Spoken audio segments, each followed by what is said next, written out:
I guess what's the immediate reaction from that? Devastation. It's a hell of a way to lose a basketball game.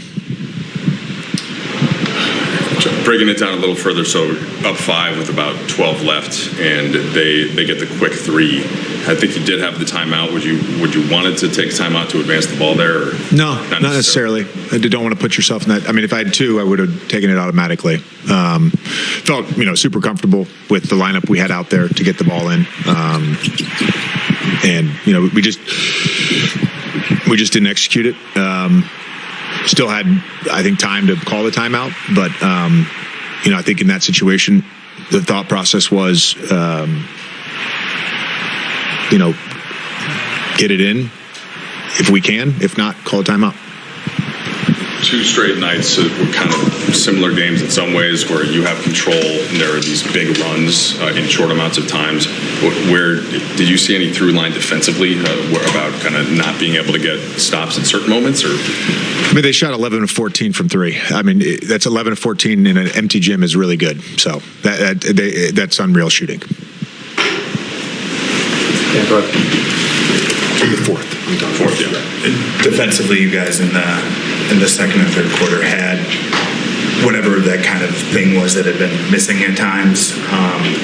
Did you see, obviously, hot shooting is hot shooting, but earlier in that fourth quarter, did you see let up in any way from your team in terms of execution? No. I mean, you got to figure, too, 3-on-1 Kobe White transition 3, a 3-on-2 Kobe White transition 3. I mean, in the half court, we were great.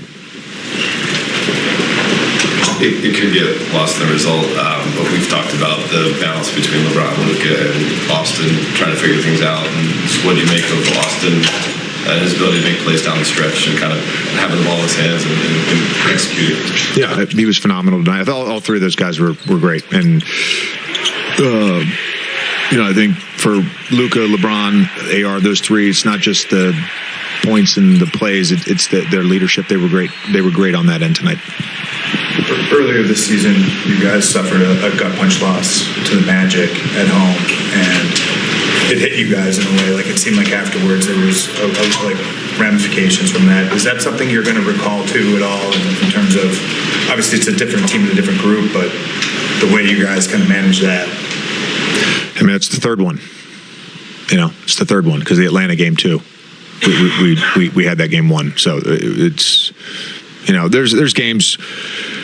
There's games throughout the year that happen like that, I think, to every team. And you can look back, we should have done this, should have done that. We got one last night at Indy. We lost on a half-court shot. I thought, overall, outside of a couple of plays, the execution, the shots we were getting. How do you, kind of to Dan's question, how do you make sure that there's no emotional, carryover from these last 2 nights going into Saturday's game against Memphis? We're not in a position to feel sorry for ourselves.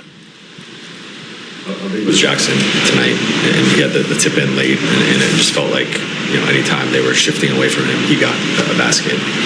Yeah, he was really good on the offensive end.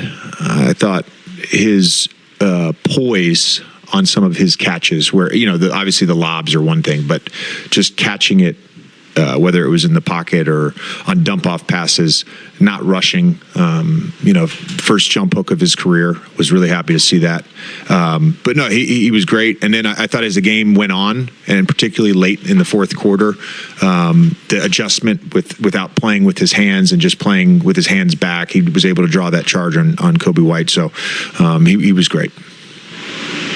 Thanks, Coach.